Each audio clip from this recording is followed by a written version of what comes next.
if we look at the topic of that boredom and contentment, I think it's to do with a choice. It's a choice, and it's an inner attitude. And I think the more privileged, physically privileged we are, the more boredom we experience,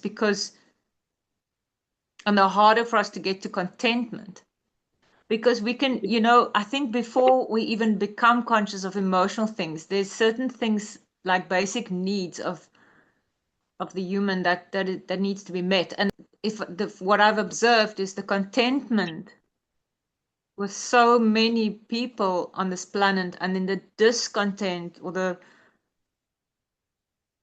like that study, that the people with the least and the poorest communities are the happiest people. They're content. There's a contentment. And it's not to say that those communities didn't have emotional trauma. I think emotional trauma is inevitable, because just being conceived and the separation of consciousness into a different form, and physical birth. I mean, like who didn't get that trauma? Mentally, emotionally, spiritually, we all got trauma. Yeah. There's a lack of contentment with never having experienced really some of the physical traumas, like of not having enough to eat, and sharing a space with many people your entire life. So how many people we might not have made eye contact, or maybe you get ignored, or in your house and no one makes contact with you. You have emotionally detached parents, siblings, but you have your own room, you have your own space. Like, how many people actually have that privilege? I don't Just know. Am I wrong in saying it's like, it's not to guilt trip anyone, but I also think we need to put things in perspective, because the majority of human beings alive today, they had they were exposed to all the things most people are: emotional, mental trauma. I mean, our parents can't meet all our needs. They ignore yeah, us. it's impossible. It's like impossible. You cannot be a perfect parent. Yeah. So what breeds contentment? How do we even, what breeds Yeah. contentment? Well, that's it. What does contentment mean for you guys? It's a surrender. For me, it's a surrendering to the reality that life is unpredictable, and life brings ups and downs, and things change. And contentment for me is like starting to just almost just surrender to that, surrender to the unknown. We actually don't know. And so then there's just a calmness almost, because as long as I try and fight and change and make things, the more, yeah, it's that thing of doing. When I stop doing, there's less to do, and then things still happen. So it's an amazing place to be. So that's contentment for me. I think you're really right there, Sunette, that for my own contentment and peace that I'm experiencing now is multifactorial, but it is um, that sense of when I surrendered to the fact that the finances would be bleak. Like Cheryl said last week, it doesn't matter about the money. That was so valuable for me to hear. Because we confuse a lot of the stuff: happiness, joy, contentment, pleasure, all of those, like peace. Peace and contentment is very close to each other. Happiness, not really. Joy to some degree, but also because a lot of those are external. And I've been thinking about this through a conversation the other day, and it was like, because we were talking about spirituality and all of those kind of things, and like, okay, what's next, and like, why did we get stuck, and what's the next thing that we have to go get into, and what do we have to still learn? And so there was a couple of questions that came up from a broader side as well. So The one is, what are we seeking for? If we see ourselves as spiritual seekers, what is it at the end of the day that we actually want? Is it being fully enlightened, having that state all the time? What are we going to get at the end of the road? What is that? So our picture is like enlightenment. And then you experience enlightenment, and then what? Like, and then the question comes, how long can you be content with that? If we say we want a new future, we want peace and joy and happiness, and we're creating this whole new perfect world. We're moving into this like perfect existence. So it ties into the whole post-labor thing as well. So what do we have? What do we do with ourselves once we don't have to work and labor and all those kind of things? Because then you have the two options. The post-labor thing can be either dystopian in two ways. So like the 1984 George Orwell kind of vibe, or we can go into the brave new world, let everybody be happy. But like how, and that's why it's like the happiness thing is a little bit dangerous for me. So we're creating this whole new world that we all going to be happy. How are we going to all be happy? And a more important question is, how long are we going to be happy? Even if we reach the pinnacle of spiritual growth, so we experience full enlightenment all the time.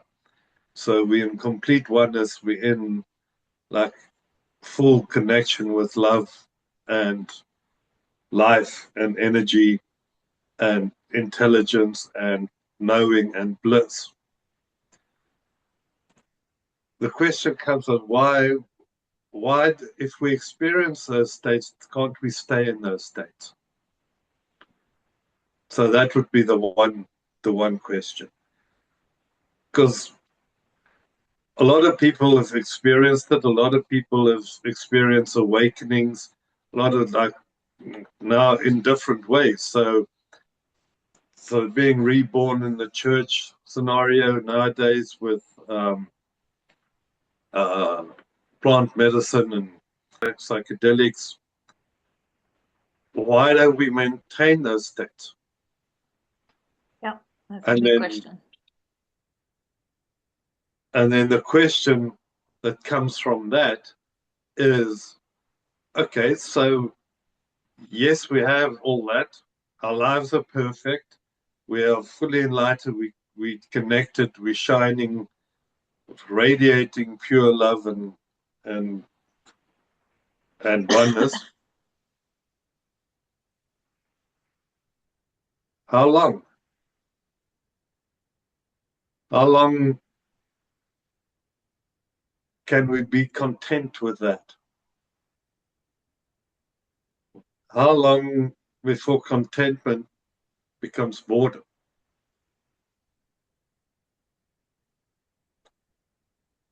And I mean, if on the highest level you think, okay, well, why did the Creator create?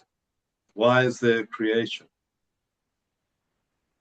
It must be, or it might sound blasphemous and all that, but when did God get bored? The boredom, they reckon, sits on the same frequency band as disgust. And so, in a way, a deeper level of it.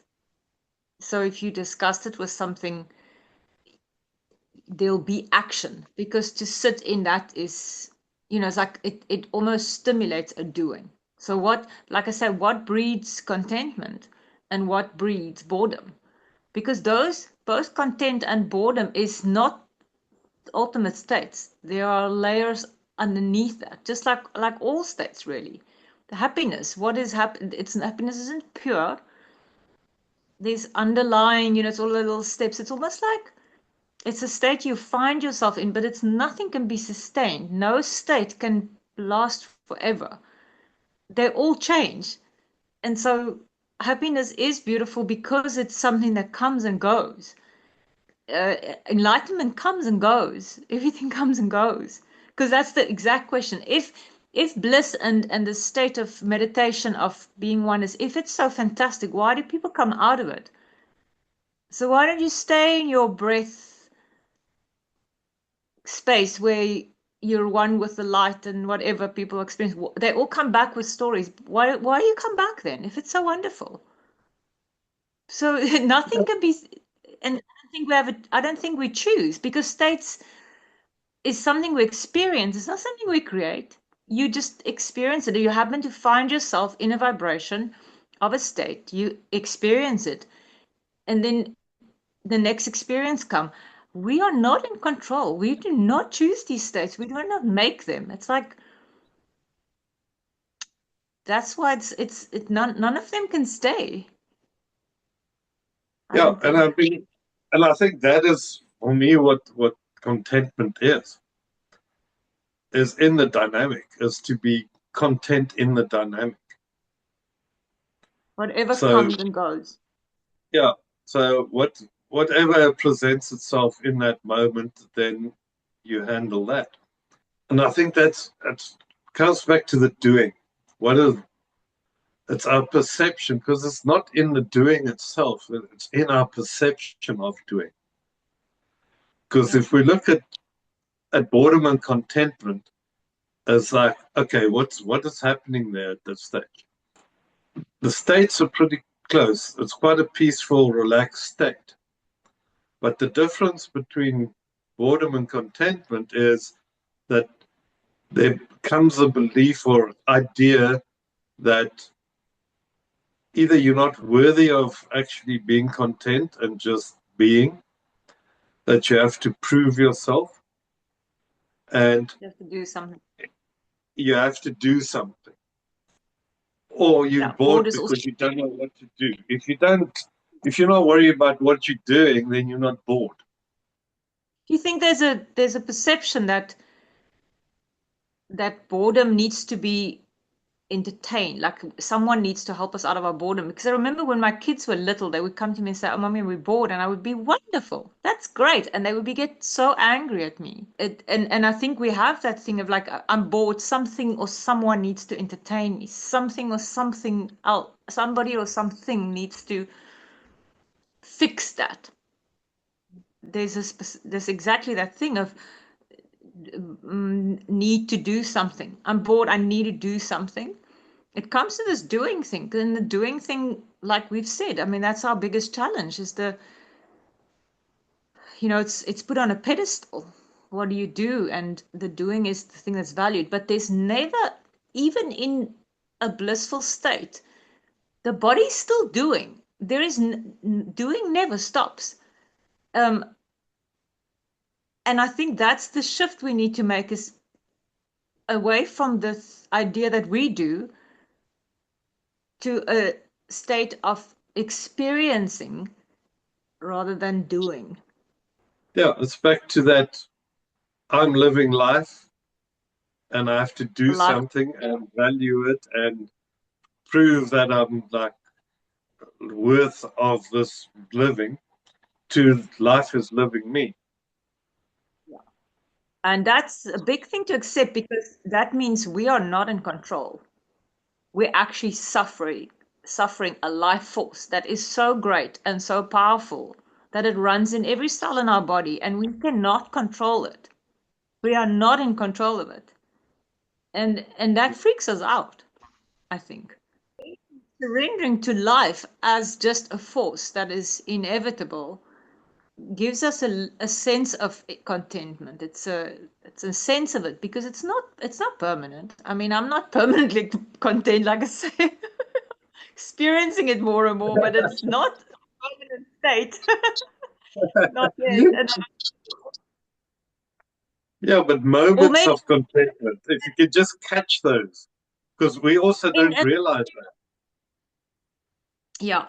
It's like it's a sudden awareness of it's all is okay. It's just the way it is. And then to actually cultivate that, it doesn't mean nothing happens. It's a constant cultivation of sitting in it and experiencing it and being okay with what you could be a content in a very difficult situation or it's not like, oh, it's all peaceful and all is well and there's enough money in the bank. No, it's like my contentment comes even in times where and probably more so now in times where it's difficult. I'm starting to just experience a contentment in that. And I think that's maybe the thing is like this whole spiritual thing of like, oh, it's so wonderful. No, it's not. That's not. It's not in a perfect state. Contentment comes in all states, and especially the difficult ones, you know? But that's the thing. Again, we think contentment is a lovely experience and it's a blissful. It isn't. It It's a, isn't. Yeah, it's completely. not. It's not. It's painful in a way, but it's not Yeah. suffering. Yeah, There's pain. Contentment. yeah. There But can you're be not pain, but suffering. it's not suffering. Yeah, excellently. Yeah, it's we're not taught to cultivate this. We are not pointed and taught and educated to cultivate this state because it goes against capitalism. It goes against materialism. It goes against greed and more and have to and lack of. It goes against all these fundamental ideas we have of happiness and of Yeah, wealth and of value. So we are lacking, we all have it, but it's not pointed at. It's we are distracted from it because we're all content. In fact, yeah, 8 billion people are content right now. exactly. You know what I mean? Yeah, 100%. And I think that's the whole spiritual thing now is spirituality is now put on a pedestal. It's some state you have to reach. No, it's a boring natural state. It's boring But we are not 3D normal life is a spiritual but no life. one did it because it's available. It's here. It's free. It's not something you have to pay money to get. Yeah, You but you see all those like industries disappear. The wellness know? industry, the spirituality, the religion disappear. A lot of the stuff like Let us disappears. disappear. And I think the more we have these industries that can take us out of our discomfort, the less we cultivate contentment. Mhm. It's the best money making thing is to And distraction from discomfort because contentment is discomfort. yeah, that's where the contentment is in the discomfort. Because a lot of things, Yes. okay, let's take it like, because that can sound, okay, yeah, but now we like glorifying suffering again. And that's exactly what No, it's not. So no, it's not a you glorifying it. It's actually not at all. you can be running a race or sitting in the gym or gardening or whatever it is, or climbing a mountain and be content. It's You know there's what? pain there. It's a cultivation of a knowing that this too will change. You can be hungry, and if you sit long enough, your hunger goes away. It goes Mhm. away. It comes again, but it goes away. And I think that's what people that have lived and grown with hunger, what they've learned. On this retreat I did now, that's what I saw is the discomfort comes and it goes, and it comes and it goes, and it's to cultivate the almost a surrender to a hope maybe or a knowing that this too will go. So as contentment and blissful state of like a free, there's no breathing happening here, everything's free, that also goes. And then pain comes in the pain comes of sitting in a certain, there's numbness in the body also, that also comes and then it goes again. And so you cannot hold onto it. But it's also not something that you need to go find. It's always here. It's just we don't know how to cultivate it because it's not pointed at. And so all the other things creep in, the suffering, the pain, all the entertainment and what we think it is. But it's a simple thing. It's a very simple thing and it's available to everyone and we're all experiencing it. So you can't sell it. It's free. Like coming back to the trauma and the healing and that kind of journey as well. There has to be a point.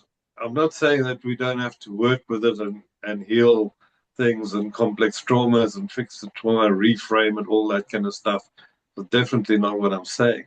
But that can also be endless because the layers are very deep. You can just keep going down those layers for many lifetimes. So there also has to be a point where you can either even be content with that. Past traumas and things, it's every time we remember it, we create a new memory. It's a new thing the body has to experience. Yeah, it's difficult because, like you say, we don't want to negate or it's not to say that people are not traumatized and there is not that stuck in the body, but yeah, so it's a tricky one. I think from my own experience, it's a distraction, it can become a distraction, our healing, our trauma, it's almost like that boredom, contentment, it sits on the same frequency. And boredom it's such a disgusting place to sit in if that program is running, that we will bring up our own trauma. The mind will give us anything but to be in that state of nothing to do. So I will suffer rather than surrender to just this moment, because that trauma thing comes and goes. People are feeling traumatic, they're in anxiety, they're suffering their PTSD, and then the next moment they're not. So no one's in permanent post-traumatic stress disorder. Nobody. We all experience this in and out of it. So I've realized even that the mind or something will bring us even that. Anything to not just sit in the contentment of just life as it comes and goes. And that to me is a key. And it's like I say, it's not something you sell. It's a free thing. Back to the boredom and the experiment with the shock button and all that. And Absolutely. absolutely. So it's Absolutely. like that. Give me suffering or pain so that I'm not bored. Give me something to do. And we'll rather experience Remember, pain, create our own pain rather than be bored. And we'll definitely rather suffer by bringing up future, past worries, everything else, than being bored. the thing is, we'll value people's trauma because it's what do you do? Well, I am suffering from my anxiety. So we must be so careful because, again, I'm not saying that people are not going through difficult times and there are not healing to be done. I'm not anti that. In fact, I think that is ultimately, what all of this is about is, um, you know, to be able to bring light to things, to be able to dissolve some dense experiences, whether it's individual or collective and whatever. But um, there is definitely a narrative so that thing of, oh, so what do you do? The doing can even be, oh, I am suffering my childhood. I'm suffering my PTSD. I'm suffering my divorce. I'm suffering my loss of a job. I'm suffering it's a doing. It's what are, you know, it's still attached to an identity. Yeah. And that I think you need to be so careful of, you know, because it's valued. It literally is valued. People's therapy sessions, people's, you know, what are you doing? What are you doing for your mental state and your emotional state? And, you know, if you're not doing something about it, that's also not okay. You know? And this idea that we need therapy, where is just, yeah, and I'm crossing a line here, but there is the narratives of, and especially in our culture, and if in our income band where you can afford therapy, and I'm not saying, you know, but there's definitely there's an ego attachment to it. There's an industry attachment to it, and that's not helping us in terms of our collective dissolving of values. It's not something anyone can do for you. It's literally just taking away all the things we entertain and distract ourselves from. And we can all do that. We have access to that. All the time. But all the time. But it's difficult because you see, our real challenge is not outside. It's not work. It's not your partner. It's inside you. But there's glimpses and moments of contentment throughout your day. And they're subtle. They're subtle. Can we cultivate that? Yeah. Can we notice and acknowledge those, number one? Can we catch them? And then expand them. Expand them, cultivate them. Sit in that. Cultivate them, grow them. So it's like it's there's initially a discomfort because it's unusual. They're subtle, and we are so addicted to the trauma, which is always, everything is trauma. And you're right, so catch them, and then in that moment it's going to feel initially, it feels like it's a discomfort. It really doesn't feel comfortable. No. That's why enlightenment feels, it's not comfortable. It's not a comfortable state. It's unfamiliar. It's weird. It is all those things. And that you bring that back, you start sharing that. Not okay. Not okay. You know, and the thing is, it's not okay, or it's weirded out. And then in some circles, it's put on pedestals and it's now weaponized and monetized. Yeah.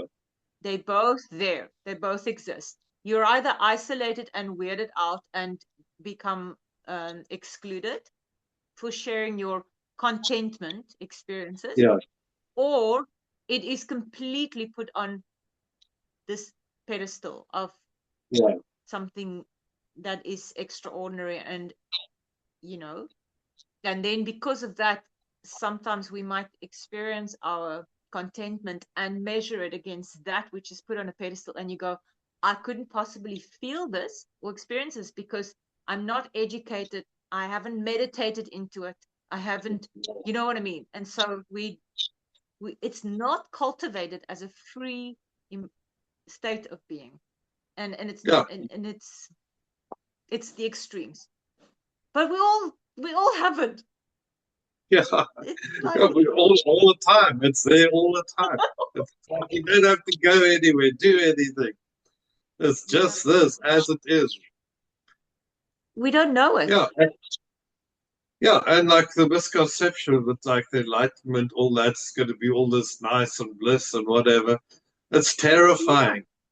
It's like terrifying. It's the most terrifying thing you can ever do in your life. But it's the spaces in between.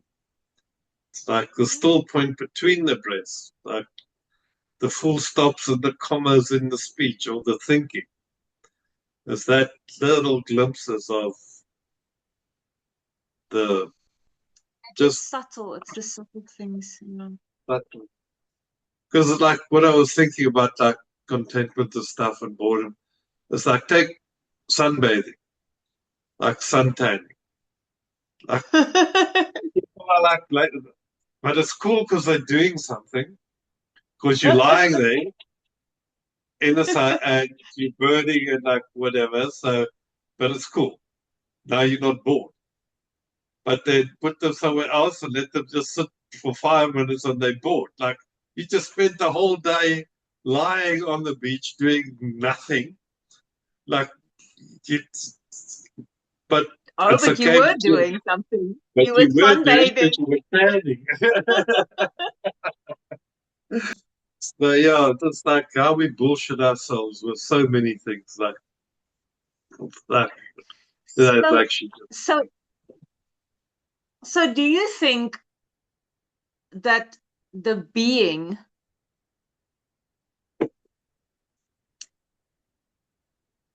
does the being is there a knowing here that understands that the subtle moment of rest